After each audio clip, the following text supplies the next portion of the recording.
Всем привет! Вот хочу рассказать, как можно разжигать печку без лучины, без ничего. Ну, правда, надо немножко денежек потратить. Вот использую такую вещь, как сухое горючее.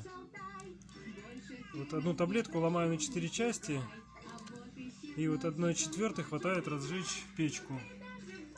Сырыми дровами, сухими.